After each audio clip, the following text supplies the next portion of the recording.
Welcome back to WJ Live, where the Utes are running the show again today. We've actually taken to calling it WJ Live Junior behind the scenes today. No. We've got a logo for it, WJ Junior again today. So if you liked yesterday's episode with a little bit more youth, a little bit more spunk and spontaneity, you're going to love today's episode. We've got a lot for you, from COVID immunity nationwide and worldwide.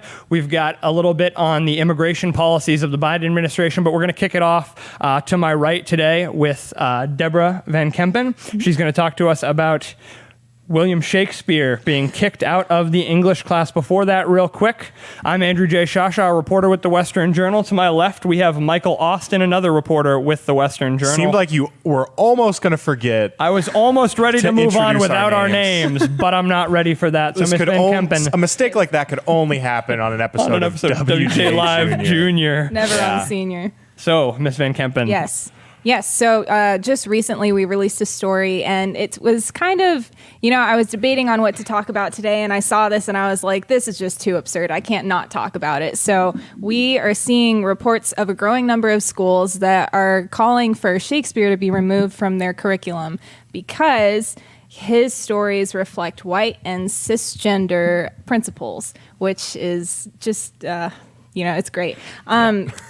We've talked about censorship and cancel culture a lot on this show, and it comes in all kinds of shapes and sizes. You've got it in sports teams, you've got it in academia, you've got it in already the censoring of other types of school books and things like that. And this just blew my mind that this is actually happening. Of course, Shakespeare wasn't the only great writer of that time period, but he's an absolute classic, and the stories that he produced were just phenomenal. And it boggles my mind that this is a thing. Really, the bedrock of all American and English literature is William Shakespeare. Without it, you have nothing. Absolutely. And there's been all these spin-offs based on the themes that he held in his stories. And So I wanted to ask you guys, we've kind of seen cancel culture already come for prominent figures that speak up for conservatism, and I'm not saying William Shakespeare was conservative, but we've already seen this happen with people like Jordan Peterson, with people like Gina Carano in the entertainment field. And do we think that this is something that? Do we think there's a new standard in place that you can't be white or straight if you want to have something that is going to be actually proudly exhibited by the media? Do you think that this is the new method by which the left wants to purge classics from education?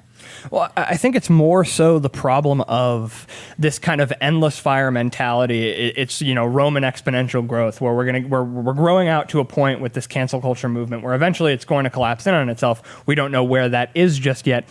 But you're seeing it with, we're talking about founding fathers, folks who endorsed slavery. We've had cancellations throughout history now, and we're kind of churning back through the dials, and we're finding, different examples. And when we start getting to, artists like William Shakespeare, artists, we talk about it all the time on the show, Hollywood writers, things of that nature, are always generally the most progressive folks in the cultural camp at any one time. Yeah. And that's throughout history, not progressive by today's standards. And that is the problem here, is that essentially when you get into this mentality of you need to be as progressive as we are today, every day, the last day needs to be canceled from history, and there's just no end to it. So I think that we're absolutely approaching a point where, any sort of white, cisgendered, cultural content, it's absolutely going to have to be thrown away, or at least contextualized with some more progressive postmodern analysis, or with more modern left-wing writings. There's no question about it. I want to turn it over to Michael because he is kind of more of our expert on this topic. But specifically the type of analysis that they use to make assertions like this that are completely ridiculous. It comes from the critical theories from the Frankfurt School. It comes from critical race theory, which essentially, for those that don't understand, it's pretty simple. It's a theoretical interpretive process where students and advocates and activists, they're taught to look at a situation and find where the racism is. Okay, they're not expected to have any sort of scientific evidence or rigorous analysis that's actually fair and balanced. They're just told everything is racist, find where the racism is, and then we can expunge it. And so that's how you see anything can be made racist. And we're seeing that. There's stories every day about this is racist, that is racist. It's because these schools are teaching these critical theories, critical race theory, which is just telling people, look for racism, find racism in these random places where it doesn't exist, but you can make it exist. And I think the most unfortunate part of that is that when you start looking back at historic art for that, you actually start to fray away at kind of what brings humanity together. We've talked about before, that escapism and kind of the arts are always kind of a place where culture comes together. Now it isn't. Unfortunately, though, when you're talking about these, we're seeing parallels, particularly in Shakespeare, some timeless parallels and themes. Yeah. We should be seeing what is the common thread with all humans of all races, of all genders across time, with stories like Romeo and Juliet, Hamlet, the struggles that those characters faced. And unfortunately, instead, we're only learning how to divide people in the present with every piece of media they've ever consumed, past, present, and future. Right. And in the article that we released on this topic, around Samantha Kamen wrote, I was reading that there was one teacher in particular that opted to include more modern literature that was that included groups that were part of minority groups, that included groups that were part of the LGBTQ community, and things like this in lieu of Shakespeare. And I was looking at that and I was thinking, is there not like you said, are there not common themes that are found in Shakespeare that can be applicable to every one of our lives? Like in the Bible, there's nothing new under the sun. And I think that he absolutely kind of portrayed that in a way that is still very, very applicable to our lives today. It brings me to the question, how far is this movement going to continue to go? Do we think that it's kind of on the decline, or do we think that we've only just begun to see what it can do? Yeah, go ahead. It's tough. It's been going on for a while. Specifically, I experienced it when I was at university. There's this movement, man. Professors at university are typically left-leaning, overwhelmingly in the English department. Oh, yes. And so there's this idea that the canon, the American canon, the books that we all need to learn because they helped shape American history. There's this idea going around in those departments that the canon needs to be changed to be more inclusive. And so what you're seeing is all of these books that helped shape our history, all these books that are so foundational and so important to read and understand, to know exactly how America got to be the society it was, those books are getting replaced by not only less important books, they're getting replaced by worse written books. They're not good. The types of books I read in my 400 level English course were they weren't good. They were all political propaganda for LGBT rights, for the third wave feminist movement. It's ridiculous stuff. And I had to learn, I had to read and learn a lot of those foundational books on my own. Yeah. And that kind of points to something that I think is so ridiculous today, is that even if we're not going to make something better by including minority groups, by including these different points of view, we still do it for the sake of diversity. And that is something that I just will never understand. No, absolutely. I think the tearing down of the canon, it doesn't stop with, when it's enough or when you've actually added something. Ben Shapiro talks about in, I forget what book it is. It was a very recent book. It was not the most recent. Either way, he talks about, the scaffoldings that built the Western canon were kind of the logic of Athens and the faith of Judea and the nation of Israel. Yeah. And, we see that throughout history, but unfortunately, we're starting to see that even when we tear away that scaffolding, if we don't recognize that it is either still holding up the building or it actually wasn't a scaffolding at all, it was a foundation, that when you start to chip away, everything crumbles. Nothing has gotten better with postmodernism. Yeah. Can you name a story in the last 20 years, either of you, that is better than these classics that we're talking about? Something better than The Adventures of Huckleberry Finn, something better than Hamlet. Can we name something fundamentally better, something better at assessing the human condition, something better written? The craft is dead and the themes are far worse. Anti-Racist Baby. Oh, excellent. By Ibram X. Kendi. Oh no. Maybe not. Maybe that doesn't quite hit the benchmark. Maybe not that one. No, yeah, it's just when I saw that, I was like, come on, are you kidding me? Like, Shakespeare was just such an influential writer for me, and I'm sure for so many people that were in the English field. And so, this is just... And this breakdown of the canon, it all kind of started with the Bible. When they started saying, it's truly, it is 100% true that even if you're atheist, even if you're Muslim, to understand the American experience, you need to understand the Bible. Yeah. It is fundamental literature. If you are not a Christian, you must consume what is in the Bible to understand the canon. That faded away. And then from that, we're seeing all these other works that were influenced by biblical truths that's fading away. And the effect of that you're seeing in, all this chaos that's happening today. No more rationality, no more reason, all this chaos and hate for what we come from. Yeah. And it's just, it really speaks to how society operates today, and just the new ideals that we are kind of being forced to take in by a overwhelmingly progressive left. And they're just going to continue kind of burning the next thing. I mean, it's only so long before, 100 years from now, 200 years from now, do any of these folks really legitimately think that their work is not going to be burned in the book burning as well? And it kind of just gets at the analysis that we have now, the cultural understanding that we have now, and the science even is getting thrown to the wind for the whims of the left. And that's what you wanted to talk about today, Michael. Yes. So coronavirus cases have plummeted by as much as 77% over the past 6 weeks. Now, this expert, I believe his name is Marty Makary. He's a professor at Johns Hopkins School of Medicine and the Bloomberg School of Public Health. He recently came out with an opinion piece in the Wall Street Journal, basically saying that we'll have herd immunity by April of this year. Okay? So the reason he thinks that is because, first off, cases have dropped by 77% in the past 6 weeks. That's tremendous news, and it's amazing that we're not hearing about it more. Yeah.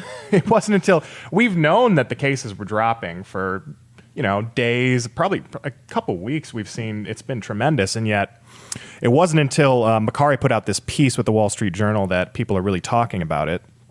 And so he thinks that it's due to, first off, the vaccinations are getting out there.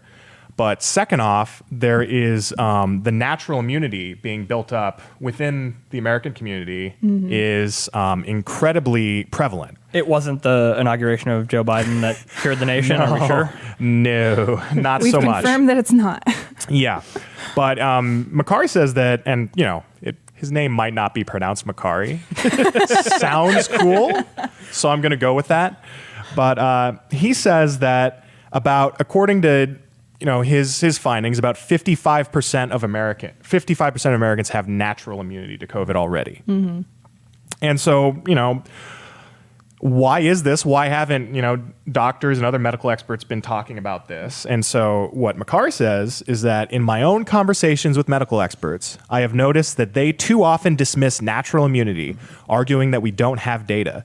The data certainly doesn't fit the classic randomized controlled trial model of the old guard medical establishment. There's no control groups, but the observational data is compelling.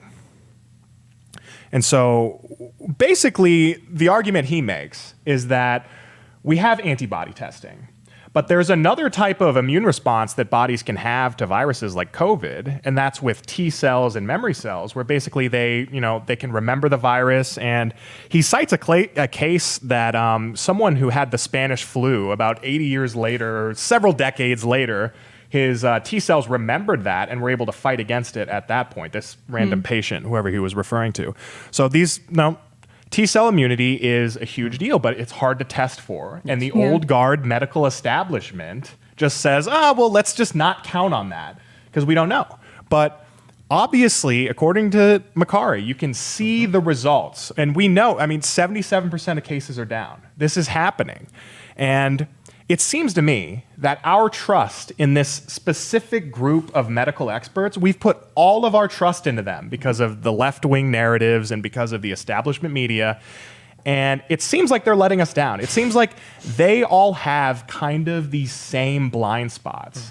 And when we don't let other types of experts join in on the conversation, when we say, you're not qualified, you can't join in, it's going to lead to more COVID deaths. It's going to lead to just a lot of horrors that could have been prevented. And, another part of this section I wanted to go over before I bring this to you guys is Macari went on to say, I have argued for months that we could save more American lives if those with prior COVID-19 infections forego vaccines until all vulnerable seniors get their first dose. Several studies demonstrate that natural immunity should protect those who had COVID-19 until more vaccines are available. Half my friends in the medical community told me, good idea. The other half said there isn't enough data on natural immunity, despite the fact that reinfections have occurred in less than 1% of people. And when they do occur, the cases are mild. So do you guys think that we've put way too much trust in this small section of the medical community?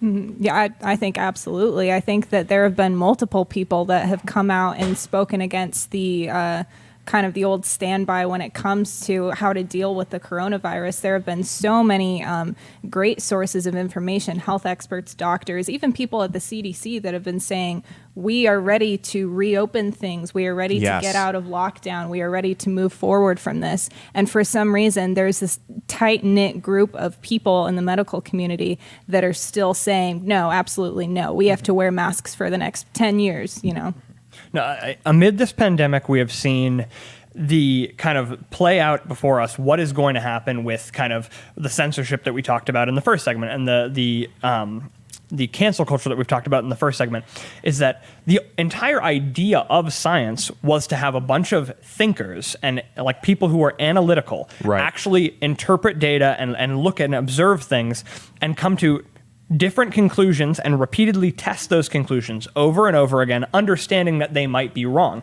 The entire concept of science is the idea that you should always be looking to falsify or not falsify. You can't prove anything. Unfortunately, we've hit a point where because the society only wants consensus building in the culture, it seems as though the science also only wants consensus building. We've talked with environmental science about how, 99% of scientists agree. 99% of experts say, as we like to say on this show, experts say means nothing.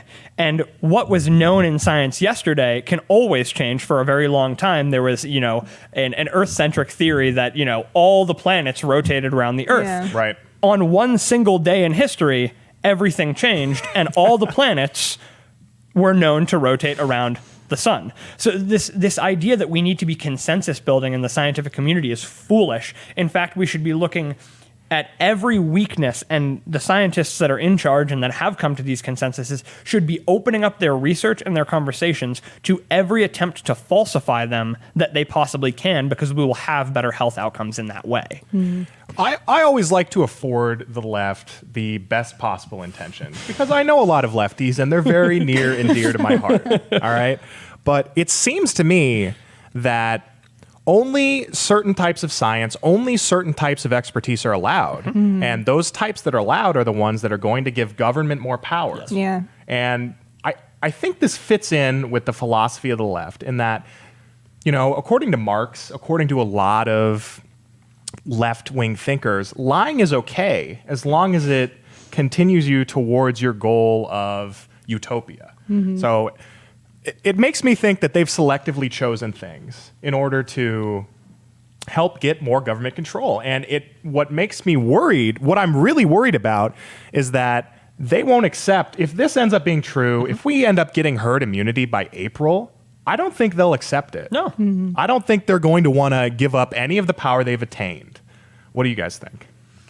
They've accepted a solution. They went into this, and in the first month, for particular political purposes, they had developed what solution they wanted and what outcomes they needed. Right. They needed the government to aggregate more power. They needed these lockdowns. They needed the economy to shut down, and they needed us to all be wearing masks and be essentially isolated from one another. And they were going to do that until they had this vaccine. And I think that this vaccine is a wonder of modern medicine. The fact that in roughly 9 months to a year, we have churned out what is likely a solution to this virus, a long-term solution to this virus with very few complications. Thanks to former President Donald Trump. Like the government expedited that process. They helped the private sector help itself to the solution. And unfortunately, you're absolutely right. Once the solution is set up, the left doesn't want to accept any other solution because it would mean A, admitting that they were wrong, Right. and B, you're right, foregoing any of that authority. Yeah, and the establishment media has been kind of pandering to fear-mongering throughout all of this. They've been wanting people to be scared of the virus, and I think that when it first started, it was a great opportunity for them to advocate for mass mail-in ballots and to find a way to kick Trump out. And I think that they were operating under the slogan that once Biden is in office, the COVID pandemic will end. And we have already seen that it has not ended, even though we have seen strong evidence for months that things need to reopen, that things are getting better. Well, and if it ends this soon, Biden had nothing to do with that. Right. Absolutely not. He had no time to mobilize anything. He was using all of Donald Trump's plans despite what him and his representatives say. So that would be ridiculous. And, another point, I think, another example of them ignoring some experts and going with some others is when it came to the lockdowns and they just didn't care at all what economists said. No. And they were just like, oh, no, but doctors say that they don't want people to get sick, so we should have lockdowns. We're just being essentially blindsided by our own stupidity in this country right now. I think part of that, and we're just touching on authority. Now that the left has aggregated that authority, they have gained a presidential seat, and they have the executive, and they have now gained a majority. Even if it's a split majority in the Senate, they have gained a majority in the Congress. Part of that, unfortunately, means that they are going to continue to try to aggregate that authority, and part of that is unquestionably that they're going to be pushing for amnesty with the illegal immigration policy and discussion. Yeah. So, the Biden administration has finally forwarded along to the Democrats in Congress their amnesty plan and illegal immigration or just immigration reform package that they're going to be trying to push through. It appears as though, while we were talking about COVID, it appears that the COVID relief package that we've been waiting on for 9 months plus is probably going to go first. But this is coming down the pipe, and they have just introduced it yesterday, and people have already started to break it down. And so we've started some reporting here at the Western Journal. I've been working over the last 24 hours to reach out to some contacts, some immigration experts, and just talk about this bill. And so for starters, just a brief breakdown. We have heard for many years now this conversation about a pathway to citizenship. There are anywhere between, depending on who you ask, 11 million and 22 million, if you agree with Yale's methodology from the last 5 years, illegal immigrants in this country. And so we have talked for a very long time about how, and many on the right will agree with this, that it is not necessarily feasible to be deporting 11 to 22 million people out of the United States, many of whom are admittedly from the expertise of these immigration experts. They are paying their taxes. They are mostly, for the most part, contributing members of society. Exactly. And so we're talking about in this Biden plan, an 8-year pathway to naturalized citizenship. They are essentially going to say to these folks, if you are a taxpayer and you can pass a background check, you have been in the United States, you can have 5 years. If you are a good functioning member for those 5 years, you can apply for that green card. And then from that moment forward, 3 hour. Yeah. Oh my goodness. They would love that. A 3-year time window starts ticking down until those folks can apply for naturalized citizenship, become voting members. And so that's where kind of that segue of maintaining authority. That, to me, that is the end goal. Is we're talking about a massive expansion of the voting population in a decade. That is beyond substantial, particularly in border states like Arizona, where we are, Nevada, California, and Texas. I know Nevada is not necessarily a border state, but these states that are approximate to the border. We're also hearing that there's going to be an expansion of legal immigration programs that are often abused. The work visas, family-based chain migration, things of that nature. But the most interesting thing to me, and the reason that I actually reached out and we started a conversation and a dialogue with the Heritage Foundation and the Centers for Immigration Studies this week, was that one of the major things that the Biden administration had talked about was more inclusive language in the federal landscape on the topic of illegal immigration. So we've seen that this legislation also forwards new legal terminology like integration and undocumented non-citizen to replace longstanding terms like cultural assimilation and illegal alien, which progressive Democrats have pointed to as vestiges of anti-immigrant racism. Now, That's been confirmed. The senators who introduced the bill have said that they want that more inclusive language.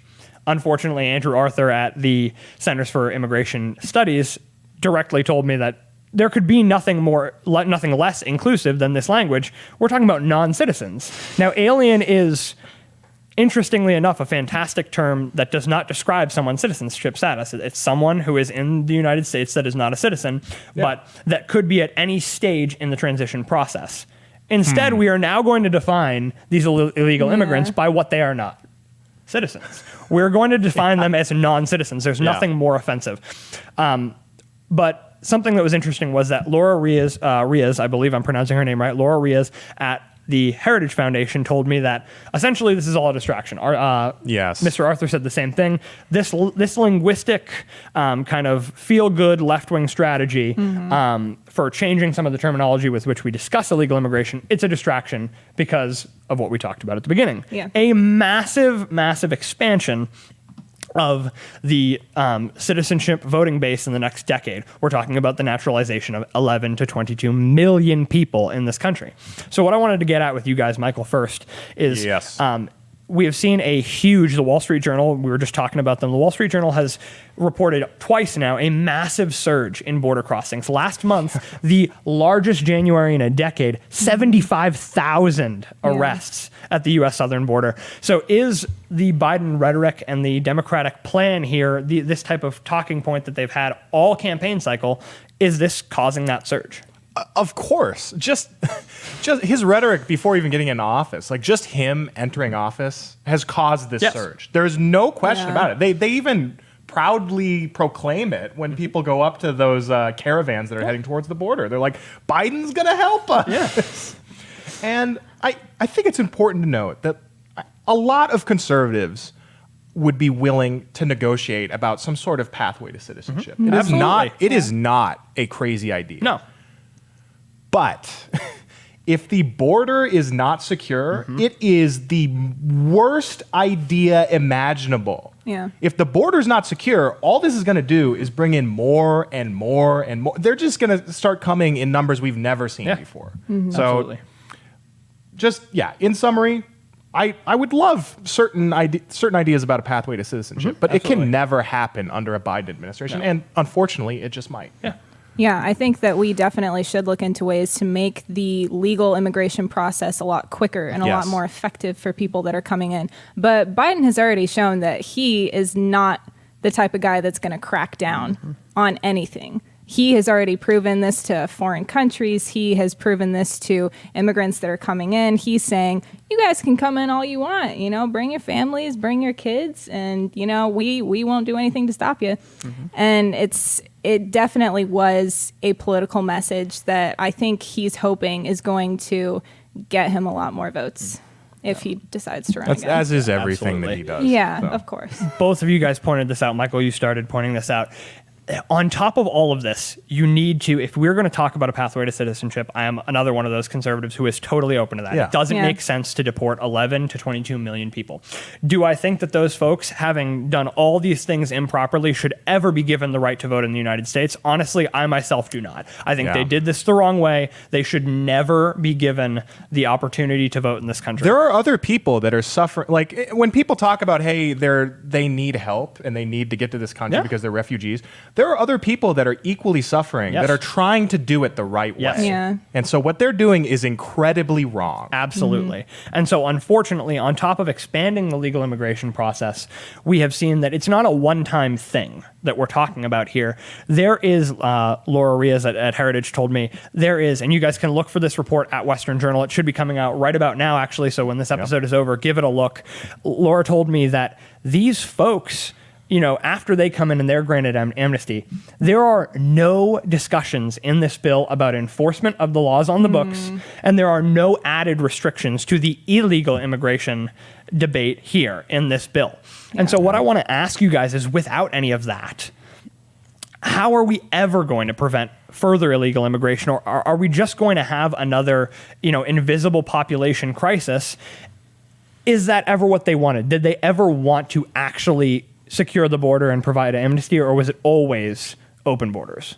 No, they don't care about securing the border. It's going to be like this for the next 4 years that Biden is in office. There's always going to be a crisis at the border. There's always going to be thousands upon thousands of people trying to come in. And, when I was thinking about this earlier, I was just thinking about, it's so funny to me that in his first few days in office, Biden was all about releasing executive orders and policies and announcements about illegal immigration. And all the while, there have been reports that, these people aren't getting tested for COVID-19.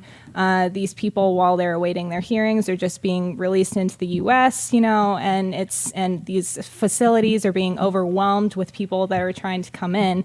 And it was so funny to me thinking about how this was one of Biden's first priorities when there are Americans that actually live here legally that are being pushed to the side.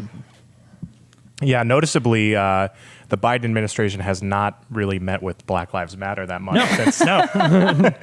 We've talked about this a few times on the show. We talked about it yesterday, but Biden and the Democratic Party are starting to kind of abandon their Black Lives Matter-esque policies in favor of these more immigration policies, these pro-Latino policies, because they see that as their brand new shiny baby boy, their new voter base. So anything to maintain that authority.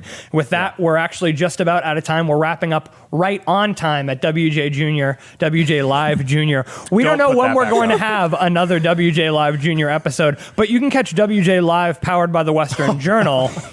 There it is. Every weekday at 5 p.m. Eastern, 2 p.m. Pacific, you can catch WJ Live, powered by the Western Journal. We'll be here breaking down the day's news, breaking down the reporting that's going on in this building. And if you want to support that journalism, we're going to start going down that list again as usual. If you're watching on YouTube, please be sure to like, comment, subscribe. Make sure you get down there, hit that subscribe button. When that's done, a bell's going to pop up. You're going to want to hit that bell because you're going to want to make sure that you are absolutely and unquestionably getting updates when we go live again every day, 5 p.m. Eastern, 2 p.m. Pacific. You want that update just in case the YouTube overlords decide to suppress that regardless. You're going to want to go to westernjournal.com/newsletters, and you're going to want to sign up for that WJ Live newsletter so that you can, again, be updated by email every time that we go live to break down the news. For those who are watching elsewhere, or for those who are on YouTube and are looking for a different way to be consuming that virtual media and that radio-esque media, you're going to want to look at Apple Podcasts, Spotify, iHeart, or wherever else you get podcasts. Audio listeners, again, subscribe at WJ Live. And finally, if you want to support our journalism here in-house, if you want to support the reporting that we were just talking about, make sure you go to westernjournal.com/join. You can subscribe for a variety of different tiers. It's going to be a paid subscription. You may, in the near future, we're talking about some exclusive content for subscribers. Yes. We're talking about this excellent mug, and we're talking about a lot of other features for subscribers only. So again, you're going to want to go to westernjournal.com/join and subscribe to support the journalism that we do here with that. That is all for us today at WJ Live. We'll catch you next week. The Western Journal has rolled out a brand new subscription model designed specifically for readers like you, who want the unvarnished truth that the establishment media won't tell you. Our multi-tiered plans give you exactly what you want, and help us fight fake news during this, the most important election of our lives. Become a subscriber to the Western Journal today and unlock exclusive features you won't find anywhere else. It's easy. Just follow the prompts in this video to join us in equipping